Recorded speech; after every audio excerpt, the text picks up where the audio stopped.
کہا جا رہا ہے کہ نواز شریف کو مشورہ دیا گیا ہے کہ پاکستانی عوام مہنگائی کی وجہ سے غصے میں ہے، اس لیے ایئرپورٹ پر ان کا استقبال کرنے اور 10 لاکھ لوگ جمع کرنے کا پروگرام کینسل کر دیں۔ دوسری طرف میاں جاوید لطیف کا کہنا ہے کہ عوام کی شادیاں اور ہسپتالوں کی ایمبولینسز وغیرہ کو دیکھتے ہوئے ایئرپورٹ کا پلان کینسل کیا گیا ہے، جس کے بعد بہت سے پاکستانیوں کا یہ کہنا ہے کہ یہ لوگ 21 اکتوبر کا پلان بھی کینسل کر دیں گے۔ نون لیگ کہتی ہے کہ اکتوبر میں شادیوں کا سیزن ہے، ریلی اس لیے نہیں نکال سکتے تاکہ عوام ان کی ریلیوں کی وجہ سے پریشان نہ ہو جائے، جبکہ بہت سے پاکستانیوں کا یہ کہنا ہے کہ انہیں نواز شریف کے پاکستان واپس آنے سے کسی قسم کی کوئی پریشانی نہیں ہوگی، کیونکہ اس نے تو آتے ساتھ ہی جیل یاترا کرنی ہے۔ اوپر سے نواز کے چھوٹے بھائی شہباز شریف کی حکومت نے 16 ماہ میں عوام کا جو حشر کر دیا ہے وہ 75 سالوں میں کسی سیاستدان، حکومت یا پارٹی نے نہیں کیا تھا۔ اس وقت ان نون لیگیوں کو کوئی پریشانی نہیں تھی کہ جب حکومت ان کی اپنی تھی، ان لوگوں نے سارا پاکستان ہی لوٹ لیا۔ 10 ارب تو صرف بکاؤ میڈیا کو شریف خاندان کی حکومت نے دیے تھے۔ سارے پاکستان کو پتا ہے کہ ایک بھائی جو دوائی لینے کے بہانے سے ملک سے بھاگا ہوا ہے، اب وہ واپس آئے یا نہ آئے اس بات سے پاکستانیوں کو کوئی فرق نہیں پڑتا، کیونکہ سچ تو یہ ہے کہ ان کے لیے تو 10 لاکھ کیا 10,000 لوگ بھی باہر نہیں آنے والے۔ یہ عوام صرف اور صرف عمران خان کے لیے نکلتے ہیں، چاہے کورٹ میں پیشی ہو، کوئی ریلی ہو یا جلسہ ہو۔ اوپر سے شہباز شریف پاکستان پہنچنے کے بعد فوری طور پر دوبارہ آبائی وطن برطانیہ روانہ ہو گئے۔ بہت سے ماہرین کا کہنا ہے کہ نواز شریف کی وطن واپسی پر پیٹرول 400 روپے فی لیٹر ہو جانے کا امکان ہے۔ 21 اکتوبر کو نواز شریف کا نون لیگ کی جانب سے دھوم دھام سے استقبال کا پلان دھرے کا دھرا رہ گیا اور اب نون لیگ کی قیادت نے سر جوڑ لیے ہیں۔ تفصیلات کے مطابق مسلم لیگ نون کی جانب سے اگلے ماہ 21 اکتوبر کو لاہور میں نواز شریف کے تاریخی استقبال کرنے کے دعوے میں سے ہوا نکل گئی ہے۔ ARY نیوز کے مطابق مسلم لیگ نون کی قیادت کو لگتا ہے کہ نواز شریف کی وطن واپسی کا معاملہ عوامی مقبولیت حاصل نہیں کر پائے گا۔ رانا ثناء اللہ کی جانب سے دعویٰ کیا گیا تھا کہ نواز شریف کی وطن واپسی پر لاہور میں 10 لاکھ لوگ ان کا استقبال کریں گے، تاہم نون لیگ کے اندرونی ذرائع کا بتانا ہے کہ قائد نون لیگ کے ایئرپورٹ پر عوامی استقبال کا پلان کھٹائی میں پڑ گیا ہے۔ پلان یہ تھا کہ 9 مئی کے بعد ہم بیانیہ بنائیں گے کہ عمران کو سب نے چھوڑ دیا اور قوم ہمارے ساتھ کھڑی ہے، مگر پچھلے 5-6 مہینے اس منصوبے کو کامیاب کرنے کے لیے ہر کوشش کی گئی مگر ناکام رہے۔ آپ کے خیال میں کیا نواز شریف وطن واپس آئیں گے یا نہیں، اور اگر آئیں گے تو مزید کتنے عرصے بعد؟ کمنٹ سیکشن میں ہمیں ضرور بتائیے گا۔ ناظرین گرامی، نواز شریف کی واپسی کے حوالے سے جو سب سے دلچسپ خبر تھی وہ اردو نیوز نامی ویب سائٹ نے چھاپی تھی، جس میں لکھا گیا تھا کہ نون لیگ کا جو رہنما نواز شریف کے استقبال کے لیے بندے نہیں لائے گا اسے الیکشن کے لیے ٹکٹ بھی نہیں دیا جائے گا۔ خبر میں یہ بھی لکھا گیا کہ پاکستان مسلم لیگ نون کے قائد نواز شریف اکتوبر کے آخری ہفتے لندن سے وطن واپس آ رہے ہیں، جن کے استقبال کے لیے ان کی پارٹی بھرپور تیاریوں میں مصروف ہے۔ آئے روز ورکرز کنونشنز ہو رہے ہیں اور تنظیم کے ممبران میں ذمہ داریاں بانٹی جا رہی ہیں۔ گزشتہ ایک ہفتے میں لاہور میں پارٹی کی کئی بڑی میٹنگز ہوئیں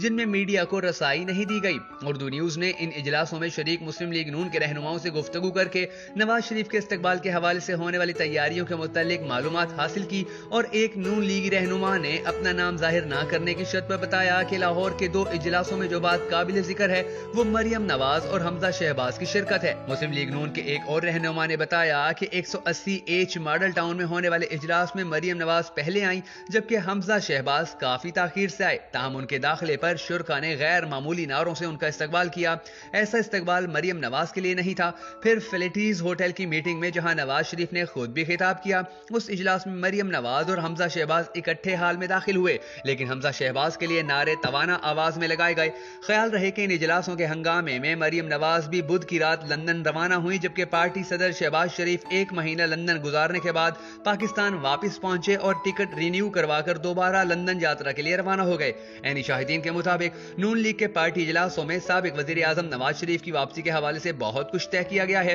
اجلاس میں شریک ایک رہنما نے بتایا کہ ہر حلقے سے 10,000 افراد جمع کرنے کا ٹاسک دیا گیا ہے۔ ہر صوبائی حلقے سے 5,000 افراد کو میاں نواز شریف کے استقبال کے لیے لانے کا ٹاسک دیا گیا ہے، اور یہ بھی کہا گیا ہے کہ جو بندے نہیں لائے گا اس کو پارٹی ٹکٹ نہیں دیا جائے گا۔ جبکہ دوسری جانب جنگ اخبار نے اپنی آن لائن خبر میں بتایا ہے کہ نواز شریف کی واپسی اور اگلے سال کے شروع میں عام انتخابات کے امکانات دھندلا گئے ہیں۔ نیب قوانین جو پچھلے سال منظور کی گئی ترامیم کو کال عدم قرار دیتے ہیں کے بارے میں سپریم کورٹ کے فیصلے کے بعد قومی احتساب بیورو کی فعالی نواز شریف کی پاکستان واپسی کے شیڈول پر نظر ثانی کی قیاس آرائیوں کے درمیان شہباز شریف کا اچانک لندن پہنچنا اور الیکشن کمیشن آف پاکستان کا عام انتخابات کے حوالے سے پولنگ کا کوئی شیڈول دیے بغیر اعلان نے اگلے سال کے اوائل میں ملک میں عام انتخابات کے امکانات کو دھندلا دیا ہے۔ اکتوبر کے پہلے ہفتے میں پروسیجر اینڈ پریکٹس ایکٹ کے اپیل کیس میں اس کے فیصلے کی روشنی میں معاملہ عدالت عظمیٰ میں اٹھایا جا سکتا ہے۔ اعلیٰ ذرائع نے بتایا کہ الیکشن پیش رفت کا دائرہ کار پروسیجر اینڈ پریکٹس ایکٹ کے معاملے میں سپریم کورٹ کے فیصلے سے مشروط ہے۔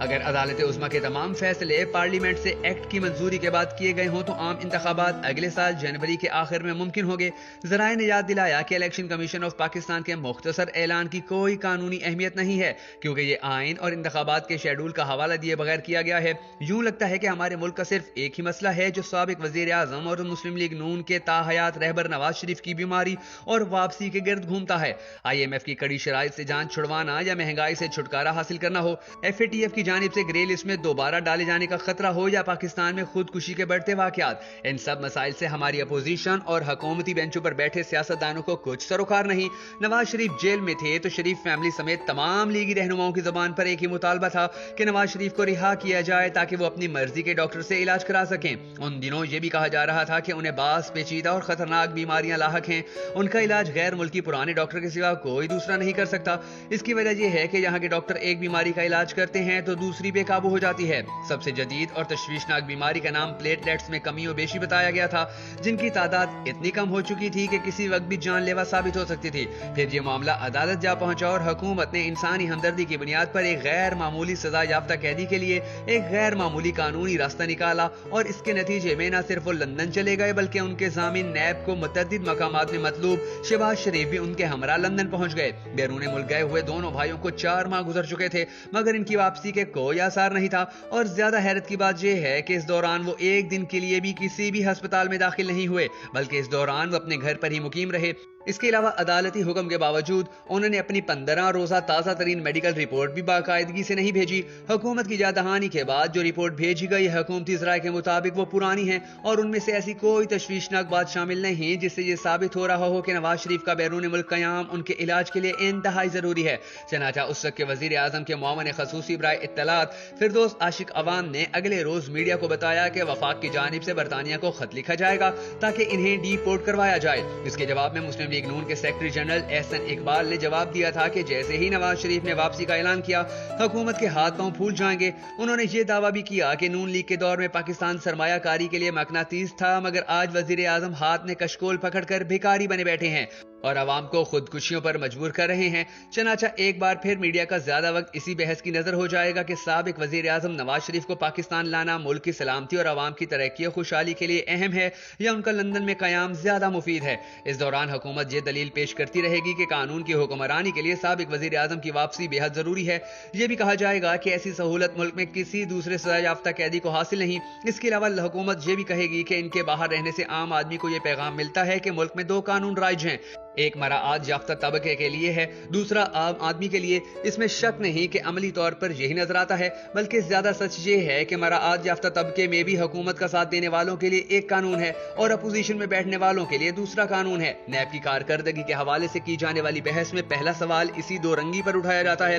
اس کے معنی یہی ہے کہ پارلیمنٹ کو سب سے پہلے اس 2 رنگی کو ختم کرنے کے لیے بنیادی قانون سازی پر توجہ دینی چاہیے، لیکن پارلیمنٹ میں قانون سازی غیر اہم معاملہ ہے۔ سب سے کم قانون سازی PTI حکومت کے 1.5 سال میں ہوئی تھی اور جتنی پیش رفت دیکھی گئی وہ اپنی جگہ تنقید کا نشانہ بنی، لہٰذا اسے قابل رش کہنا آسان نہیں۔ ان حالات میں ہونا یہ چاہیے کہ اپوزیشن اور حکومت ایک دوسرے کو نیچا دکھانے کے بجائے عوام کی مشکلات دور کرنے کے سر جوڑ کر بیٹھیں۔ اپوزیشن اپنے تجربے کی روشنی میں ایسی سفارشات مرتب کریں جو ملک کو IMF اور مہنگائی سے بچا سکیں اور حکومت اپنی انا کے خول سے باہر نکلے، ملکی معیشت سنوارنے میں اپوزیشن کی جہاں تک ممکن ہو مدد لے اور ماضی میں گم رہنے کے بجائے مستقبل کی تعمیر اور ترقی کا راستہ نکالنے کی فکر کی جائے۔ عوام ماضی کا ماتم اور نوحہ خوانی سننے میں کوئی دلچسپی نہیں رکھتے، انہیں روزانہ کی بنیادوں پر بڑھتی ہوئی مہنگائی سے چھٹکارا چاہیے۔ بجلی اور گیس کی بلوں میں کمی درکار ہے، ملک میں پیدا ہونے والی چینی، آٹا، سبزی اور دالیں سستے داموں فروخت کی جانی چاہیے۔ درآمدی بل کم کرنے اور برآمد بڑھانے کے لیے ایسے حکومتی اقدامات نظر آنا چاہیے جو ثابت کریں کہ ہر گزرتے دن انہیں منزل قریب دکھائی دے۔ کون جیل میں ہے اور کون بیرون ملک، یہ ایسے فروعی مسائل ہیں کہ جن کا پاکستانی عوام کو نقصان تو ہوتا ہے مگر فائدہ نہیں ہوتا۔ ناظرین گرامی، اگر آپ کو ہماری یہ ویڈیو پسند آئی ہو تو اسے شیئر کر کے ہماری حوصلہ افزائی ضرور کیجیے گا۔